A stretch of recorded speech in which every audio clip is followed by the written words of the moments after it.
हाँ मु सब संभाल नेबी तू आज आनिक छाड़दे आम घरे बापा को। काहाକୁ आनिक छाड़वा कहूँ माँ बापा देह बहुत खराब अच्छी भाई नहीं कि मेडिकल रे देखा करके आनी एबे से टाइम टू टाइम मेडिसिन खाइबे से तो स्कूल जाउची मेडिसिन ठीक टाइम रे देई पाउनी सेठी मु कहले एठी आनिक छाड़ी दे मु बापा को देखा सुना करी मना करे एबे सांगे से मना करे आसिक आम घरे रहबे आम भल से टिके बसा उठा करि परिबुनी कि फ्री रे रहि परिबुनी घरे बंदी हेकी रहबु मना कर सांगे से भाउज जदि तुम बापा एठिक आसीगले ना माँ तांको पाखक जीवनी कि चेहरा देखेबनी देखे शुणी एमती कथबार्ता करिवो तम बापा देह भल हम कौन अधिक खराब हो सेथिपई तमे तम गाँ को पलाओ हाँ मो भाई भी खुशी हो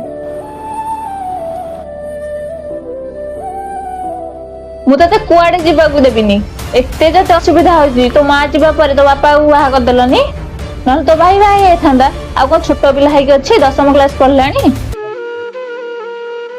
भाउज तमे जाओ भाई आसले मु बुझेदे तम भाई सामने रे मोर सब भूल कही तम माँ मते बहुत गाली शुणेबे थाउ मु जीबिनी मु रेकर्ड करके सब रखी माँ जहाँ भी कहला मो भाई की बुझेबी भाई जदि न बुझिला मु फोन देखदेवी तमे जाओ बापा देह भल हेले आसीबो आ घर काम चिंता करनी मु सब करदेवी चलो मु तुम पैकिंग रे साहाय्य करदेवी चलो बहु आज तो बापा आछंदी हाँ माँ तम दुई जन भितर जहाँ भी झगड़ा है आमे कौन घरे बसिकी समाधान करि पार न थांते कि छोट मोट तो झगड़ा है तो बापा कहवाटा कौन जरूरी थिला समस्त घरे तो झगड़ा होची मु जानी स्वामी स्त्री दुई जन झगड़ा तृतीय कानून गले सेटा मजाक बनी जाए से मो निज बापा कहतु ना कहीं तो बापा को कौन पाई कहली तमे केंदी जानला आम दुई जन मझे झगड़ा है मु बापा को कहिछि बोली ताहले तो बापा आज कौन पाई आछंदी तांको झियो को देखा करबाको आछंदी को झील को से देखा करने आसी पारिबेनी ठीक अच्छी ताहले आज चिकेन बनै दबु ए बापा माँ के अजब होता ना माँ झील को बाहा देवा पूर्व ए भद्र मुखा पछर चेहरा से देखी पारती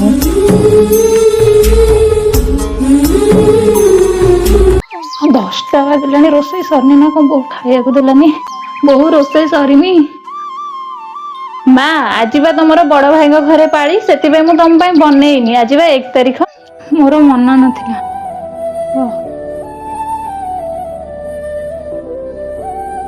माँ तमे आसीगल मु केते बेलू तमे आसे बोले अपेक्षा करिछि हौ आस आस बहुत जोर भोक लागलानी आगो खाइबा बाड़े माँ तमे पर्यंत खाई न सान बो कहला आज बड़ भाई घर पाली तांको घरे खाइबो मु तो भूली जाइथिली आज तुम पाली बोली जल्दी दिए खाइबा आनी ठीक अच्छे माँ तुम हाथ गोड़ धोईकी बस मु खाइबा धरिकी आसछि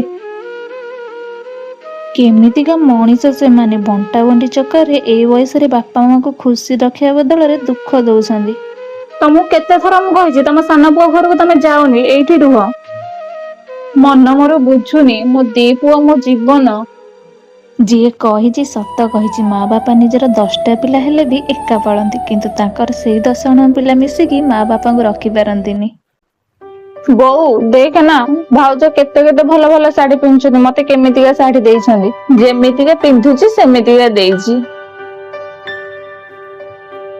भाउज तमर ए साड़ीटा नै जाओ मु नेबिनी तमर एति दब्बार अछि तम गडरेज अछि ग्रीन कलर साटा न ब्लैक साटा दियो मु नेबी सेटा तो मु मैरिज रे पिंधिया पे रखि तमे सेटा पिंधि परियो मते देई परिबनी काहे कि दबो सेटा तो पाखरे जो भल भल साड़ी अछि तू तो नणंद को देई दउछु कि मु कोन पे देबी तो बापा माँ देबे अच्छा तू जा तो बापा को पैसा मागू केते टंका रोजगार कर रखुछन्ती केते टंका देबे मु तते साड़ी किने कि देबी बहु ए साड़ी तू रखि दे नाई भाउज थाउ ए साड़ीटा ठीक अछि एटा को मु नै जीबी न मागिया पूर्व से गडरेज रु साड़ी काढ़ी के दउछि ता माने या नुह कि तू मुह बढ़ाई के एमितिया कथबार्ता करिवु मो पाखरे भी एते टंका नै तते मु साड़ी किने कि देई परिबी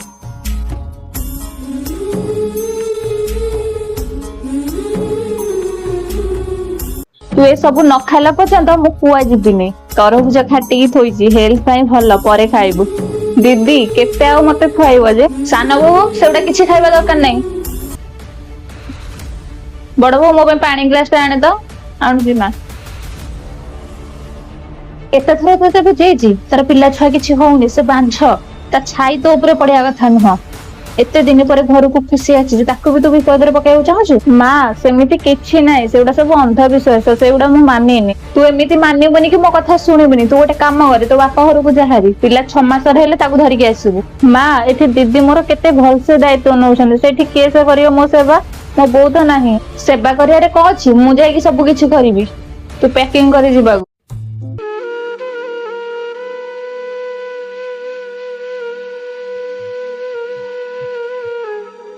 ସାନ ଏବେ ସାଙ୍ଗେ ସାଙ୍ଗେ ବାହାରି ଯିବୁ।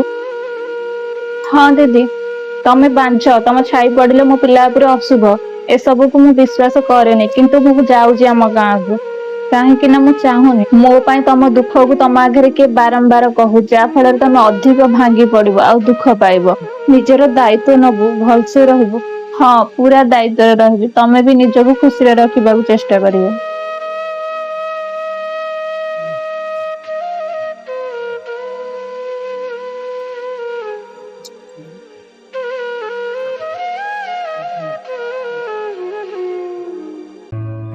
ବୋହୁ ତୁ ମେଡିସିନ ଖାଇଲୁ?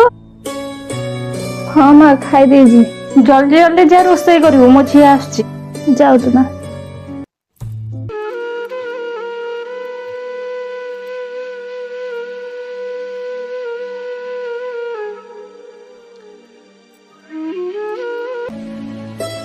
ଖାଇକି ତ ମଜା ଆସିଗଲା ମା, ପୁରା ଟେଷ୍ଟି ବନିଥିଲା ସବୁ। ହଉ ହଉ ତୁ ଯା ଆରାମ କରିବୁ, ବୋହୁ ଆସିଲେ ସବୁ ସଫା କରିଦବ। ବୋହୁ ଝିଅ ଖାଇସାରିଲା, ଆହାରି ବାସନ ଟା ଗୋଟେଇ ଦବୁ ଆହାରି।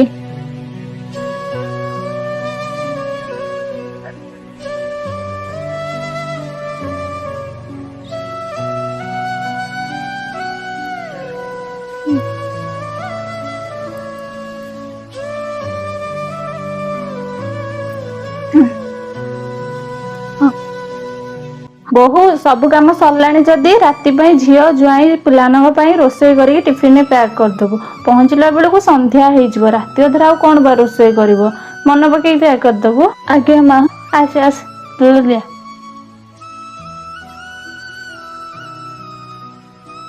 ବୋହୁ କହୁଥିଲି କି, ହଁ ଆଉ କଣ ବାକି ରହିଗଲା କୁହନ୍ତୁ?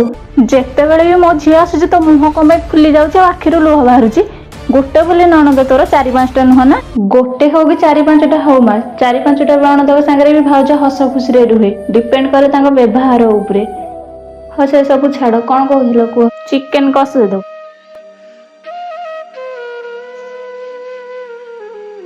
ଝିଅ ଟିକେ ତୋ ଶାଶୁ ପାଖକୁ ଫୋନ ଲଗା, କଥା ହେବି ସମସ୍ତଙ୍କ ସାଙ୍ଗରେ, ତାଙ୍କ ଦେହ ମୁଣ୍ଡ ଭଲ ଅଛି ନା ନାଇଁ।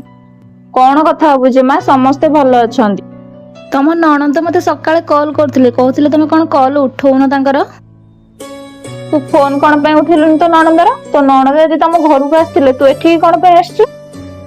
ମୁଁ କଣ ମନକୁ ପଳେଇ ଆସିଛି ଏଠିକି? ସେମାନେ ତ କହିଲେ ଆମେ ଛୁଟିରେ ଆସିଛୁ ବୁଲିବାକୁ, ତମେ ବି ତମ ବାପ ଘରକୁ ଯାଅ, କିଛି ଦିନ ବୁଲିକି ଆସିବ। ଆମେ ଅଛୁ ଘରେ, ସେଥିପାଇଁ ତ ମୁଁ ଆସିଲି। କେତେ ଭଲ ତୋ ଶ୍ୱଶୁର ଘର ଲୋକ, ତତେ ଏଇଠିକି ପଠେଇଦେଲେ। ମୁଁ ତ ମୋ ବୋଉକୁ କେବେ ବି ପଠେଇବିନି, କାହିଁକି ନା ମୁଁ ଅଳସୁଆଣି ହେଇଗଲିଣି, ସବୁ କାମ କିଏ କରିବ?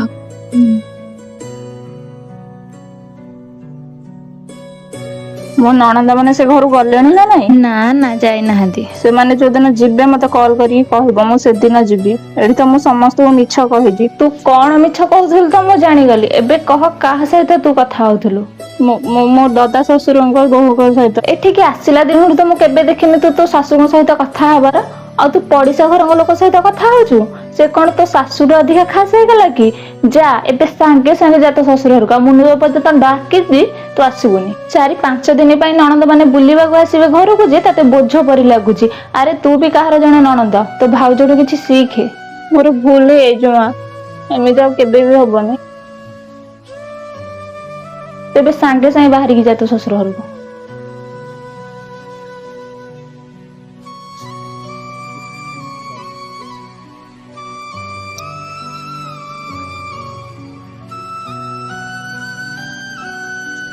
କଣ ପାଗଳ ଭଳିଆ କଥାବାର୍ତ୍ତା କରୁଛ ଭାଉଜ? ଏ କାନର ମୋ ମା ମତେ ଦେଇଛି, ମୁଁ ତମକୁ କଣ ପାଇଁ ଦେବି? ତମେ ଜାଣିଛ ଠିକ ସେ, ସେଗୁଡା ମୋ କାନର, ମୋଠୁ ନେଇକି ମା ତମକୁ ଦେଇଛନ୍ତି। ତ ଯାଅ ମା କୁ ମାଗିବ।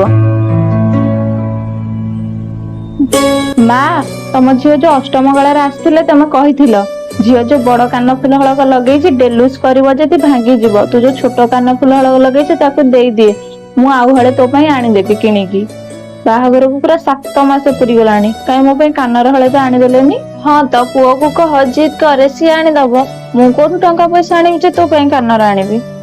ତାଙ୍କର ତ ସବୁ ପଇସା ଏମଆଇରେ ଯାଉଛି, ବାକି ଯାହା ଘର ଖର୍ଚ୍ଚରେ। ତାଙ୍କୁ କହି ମୁଁ ଚିନ୍ତାରେ ପକେଇବାକୁ ଚାହୁଁନି। ତମେ ନଣନ୍ଦଠୁ ମୋ କାନର ଆଣିକି ମତେ ଦେଇଦିଅ, ମୋର ନୂଆ କାନର ଦରକାର ନାହିଁ। କେମିତିଆ କଥା କହୁଛୁ ବୋହୁ ତୁ? କାନ ଫୁଲ ହଳ କଥା ଶ୍ୱଶୁର ଘର ଲୋକ ସମସ୍ତେ ଦେଖିଛନ୍ତି, ମୁଁ କେମିତି ମାଗିକି ଆଣିବି? ତା ଶ୍ୱଶୁର ଘରେ ତା ବାପ ଘରର କଣ ବା ଇଜ୍ଜତ ରହିଯିବ ମାଗିକି ଆଣିଲେ? ମୁଁ ମାଗିକି ଆଣିପାରିବିନି। ତମ ଭଳି ଶାଶୁ ଯୋଉ ଘରେ ଥିବେ ନା ମା, ସେଇ ଘରର ବୋହୂ ମାନେ ତା ଶାଶୁ ମାନଙ୍କୁ କୌଣସି ଜିନିଷ ଦେଖେଇବା କଥା ନୁହେଁ, କାହିଁକି ନା ନଜର ଲାଗିଯାଏ।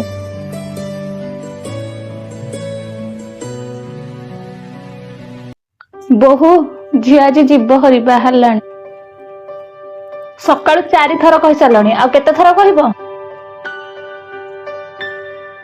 ହୁଁ।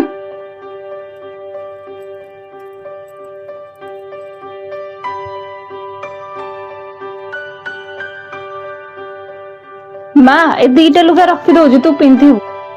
ମୁଁ ତ ନୂଆ ଖଣ୍ଡେ କାଢିକି ଦେଇ ପାରୁନି, ଆଉ ତୁ ମୋ ପାଇଁ ଛାଡିକି ଯାଉଛୁ? ପୁରୁଣା ହେଇଗଲାଣି ମା, ମୁଁ ଶାଶୁ ଘରେ ପିନ୍ଧି ପାରିବିନି ଏସବୁ।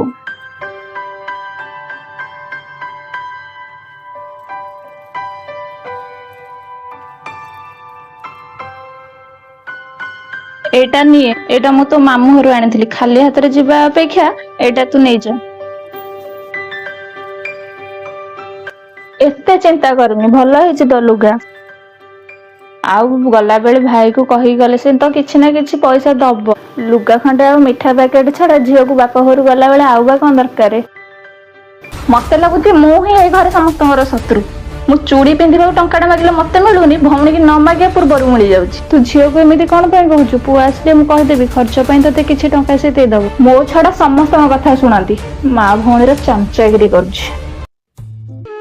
ତୁ ଖରାପ ଭାବୁନି ଝିଅ ତା କଥାକୁ, ସେ ସବୁବେଳେ ସେମିତି। ମୁଁ କଣ ପାଇଁ ଖରାପ ଭାବିବି ମା? ମୋ ସମ୍ପର୍କ ତ ମୋ ଭାଇ ସହ, ମୋ ଭାଇ ତ ମତେ କିଛି କହୁନି।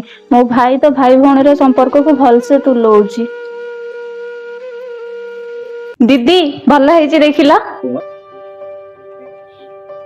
ହଁ ହଁ, ଭଲ ହେଇଛି। ମୁଁ ମାଙ୍କୁ ଦେଖେଇକି ଆସିଛି। ମା, ଡ୍ରେସ୍ କିଏ ଆଣିଛି? ପୁଅ ଆଣିଛି? ନା, ଆମ ଗାଁକୁ ଯୋଉ ଯାଇଥିଲି ଆଣିଛି। ମୁଁ ପିନ୍ଧି ପାରିବି ତ? ହଁ ହଁ, ପିନ୍ଧେ। ଆଜିକାଲି ବୋହୂ ମାନେ ଆଉ କିଏ ଶାଢୀ ପିନ୍ଧୁଛନ୍ତି? କିନ୍ତୁ ତୋ ଶଶୁର ସାମ୍ନାରେ ଚୁନ୍ନିଟା ମୁଣ୍ଡରେ ଟିକେ ଦେଇଦବୁ। ଠିକ ଅଛି ମା।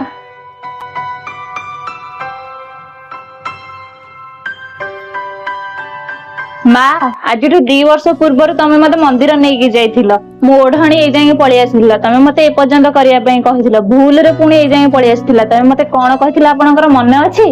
ମନେ ନଥିବ, ମୁଁ କହୁଛି। ଖାସ୍ ମୋ ପୁଅ ଗୋଟେ ପାଠୁଆ ଝିଅଟେ ବାହା ହେଇଥାନ୍ତା, ତାକୁ ସଂସ୍କାର ଶିଖେଇବାକୁ ପଡିନଥାନ୍ତା। ଫଟା କପାଳକୁ ତ ମୋର ଇଏ ଅଛି। ଆଉ ଆଜି ପଢା ଲେଖା ସାନ ବୋହୂ ଆଣିଛ, କଣ ଶିଖଉଛ ତାକୁ? ଏବେ ସମୟ ବଦଳୁଛି, ସମୟ ଅନୁସାରେ ଆମକୁ ବି ତ ବଦଳେଇବାକୁ ପଡିବ ନା? ହଁ, ସାନ ବୋହୂ ଆସିଲେ ସବୁ ବଦଳିଯାଏ। ବଡ ବୋହୂ ପାଗଳ ଥିଲା ନା, ଏବେ ବି ପାଗଳ ବନିକି ଅଛି। ବୋଉ ଦେଖେ ନା, ଭାଉଜ କେତେ କେତେ ଭଲ ଭଲ ଶାଢୀ ପିନ୍ଧୁଛନ୍ତି, ମତେ କେମିତିକା ଶାଢୀ ଦେଇଛନ୍ତି। ଯେମିତିକା ପିନ୍ଧୁଛି ସେମିତିକା ଦେଇଛି। ଭାଉଜ, ତମର ଏଇ ଶାଢୀ ଟା ନେଇଯାଅ, ମୁଁ ନେବିନି। ତମର ଯଦି ଦବାର ଅଛି ତମ ଗଡରେଜ ଯୋଉ ଅଛି ଗ୍ରୀନ କଲର ଶାଢୀଟା, ନହେଲେ ବ୍ଲାକ ଶାଢୀଟା ଦିଅ, ମୁଁ ନେବି। ସେଇଟା ତ ମୁଁ ମ୍ୟାରେଜ ରେ ପିନ୍ଧିବା ପାଇଁ ରଖିଛି। ତମେ ସେଇଟା ପିନ୍ଧି ପାରିବ, ମତେ ଦେଇପାରିବନି। କାହିଁକି ଦବ ସେ? ତ ତୋ ପାଖରେ ଯୋଉ ଭଲ ଭଲ ଶାଢୀ ଅଛି, ତୁ ତ ନଣନ୍ଦକୁ ଦେଇ ଦଉଛୁ କି? ମୁଁ କଣ ପାଇଁ ଦେବି, ତା ବାପା ମା ଦେବେ। ଆଚ୍ଛା, ତୁ ଯା ତ ତୋ ବାପାଙ୍କୁ ପଇସା ମାଗିବୁ। କେତେ ଟଙ୍କା ରୋଜଗାର କରି ରଖୁଛନ୍ତି, କେତେ ଟଙ୍କା ଦେବେ ମୁଁ ତତେ ଶାଢୀ କିଣିକି ଦେବି। ବୋଉ, ଏଇ ଶାଢୀ ତୁ ରଖିଦେ। ନାଇଁ ଭାଉଜ ଥାଉ, ଏ ଶାଢୀ ଟା ଠିକ ଅଛି, ଏଇଟାକୁ ମୁଁ ନେଇଯିବି। ନ ମାଗିବା ପୂର୍ବରୁ ସେ ଗଡରେଜରୁ ଶାଢୀ କାଢିକି ଦଉଛି, ତା ମାନେ ଏଇଆ ନୁହଁ କି ତୁ ମୁହଁ ବଢେଇକି ଏମିତିଆ କଥାବାର୍ତ୍ତା କରିବୁ। ମୋ ପାଖରେ ବି ଏତେ ଟଙ୍କା ନାହିଁ ତତେ ମୁଁ ଶାଢୀ କିଣିକି ଦେଇପାରିବି।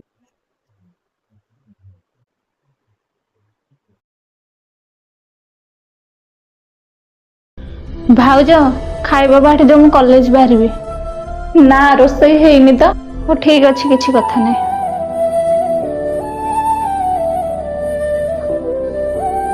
ମା, ମୁଁ କଲେଜ ଯାଉଛି। ଝିଅ ଖାଇକି ଯାଇଛି ତ। ରୋଷେଇ ହେଇନି, ମୁଁ ଆସିଲେ ଖାଇବି, ଡେରି ହେଲାଣି।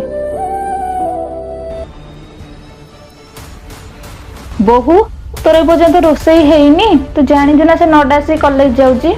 ତାପରେ ତାର ଗୋଟେ କଅଁଳା 2 ମାସର ଛୁଆ। ଯଦି ଠିକ ଟାଇମ ରେ ନ ଖାଇବ ତା ଦେହ ଖରାପ ହେଇଯିବ। ତ ମୁଁ କଣ କରିବି ମା? ମୁଁ କଣ କହିଥିଲି କି ବାହାଘର ପରେ ପଢା କମ୍ପ୍ଲିଟ କର 2 ମାସର ଛୁଆକୁ ଧରିକି ଆସିକି ଆମ ଘରେ ରୁହ, ମୁଁ ସବୁ ଦାୟିତ୍ୱ ନେବି। ମୁଁ କହିଥିଲି କି ମୋର ବି ସକାଳୁ କିଛି କାମ ଅଛି, ମୋ ଛୁଆ ସ୍କୁଲ ଯିବ। ତୋର କିଛି ଭୁଲ ନାହିଁ, ସବୁ ଭୁଲ ମୋର। ମୋ ଝିଅକୁ ମୁଁ ତୋ ଭରସାରେ ଛାଡ଼ି ଦେଇଥିଲି, କାଲିଠାରୁ ମୁଁ ନିଜେ ରୋଷେଇ କରିବି।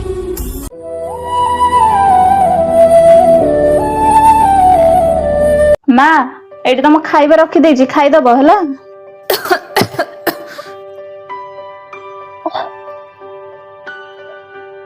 ସକାଳେ ତ ସଫା କରିଥିଲି, ରୁମ ଟା ଏମିତି କଣ ଗନ୍ଧ ହଉଛି। ପୁଣି ଆଉଥରେ କରିଦେଇଛନ୍ତି ନା? ଏଇଠି ଶୁଣୁଛ? ପୁଣି କଣ ହେଲା? ଦେଖିଲ, ମୁଁ ତମକୁ କହିଛି ନା ଆଙ୍କୁ ନେଇକି ବୃଦ୍ଧ ଆଶ୍ରମରେ ଛାଡିଦବା ବୋଲି। ଏସବୁ ମୁଁ କରିପାରିବିନି, ଘର ଭିତରେ ଏମିତି କଲେ କେମିତି ହବ? ଗୋଡ ହାତ ଚାଲୁଛି ନା, ଏତିକି ଯାଇକି ବାଥରୁମ ରେ କରିପାରିବ ନା? ଏଇଠି କରିବି, ଏସବୁ ସଫା କରିବି କେମିତି ମୁଁ? ଆରେ ମୋର ଅଫିସ ଯିବାରେ ଲେଟ୍ ହଉଛି, ଟିକେ ସଫା କରିଦେଲେ କଣ ହେଇଯାଉଛି? ଏ ବି ତମ ମା ଭଳିଆ ନା। ମା, ସେ କଣ ମତେ ତାଙ୍କ ଝିଅ ଭଳିଆ ଦେଖିଥିଲେ? କିଛି ମନ ପଡୁଛି ଆପଣଙ୍କର? ଆଲୋ ଉଠୁନୁ, କାମ ଦାମ କରିବୁ। ଖାଲି ତୋର ହିଁ ହେଇଛି, ତୋର ପେଟ କାଟୁଛି। ଆମର ଆଉ ହଉନଥିଲା କି ଆମେ ପେଟ ଫେଟ କାଟୁ ନଥିଲା, ଆମେ ଆଉ କାମ ଦାମ କରୁନଥିଲୁ। ପୁରା କାମ ଚୋରଣୀଟା। ଗୋଟେ କାମ କରେ, ତୋ ବୋପା ଘରକୁ ଯା ହାରି, ହେଇଛି ପୁରା ରେଷ୍ଟ ନଉଥବୁ। ଭାତ ରୁଚୁନି, ବାନ୍ତି ଲାଗୁଛି। ବରା ଚପ ରୋଲ ଚାଉମିନ କେମିତି ରୁଚି ଖାଇବୁ? ହଁ ଲୋ ନାନୀ, ମୋ କପାଳକୁ ଏ ଭିକାରୁଣୀ ଝିଅଟା ଥିଲା। ଏଇଠି ଦେଖେ, କାମ କରିବାକୁ ପଡିବ ବୋଲି ମିଛରେ ଜର ହଉଛି କହିକି ଶୋଇଛି। ତୁ ନହେଲେ ମୋ ପୁଅ ଝିଅ, ତୁ ନିଜକୁ କେବେ ବି ମୋ ପୁଅ ଝିଅ ସହିତ ତୁଳନା କରିବାକୁ ଚେଷ୍ଟା କରିବୁନି। ତୁ କେବେ ବି ସେମିତି ହେଇପାରିବୁନି।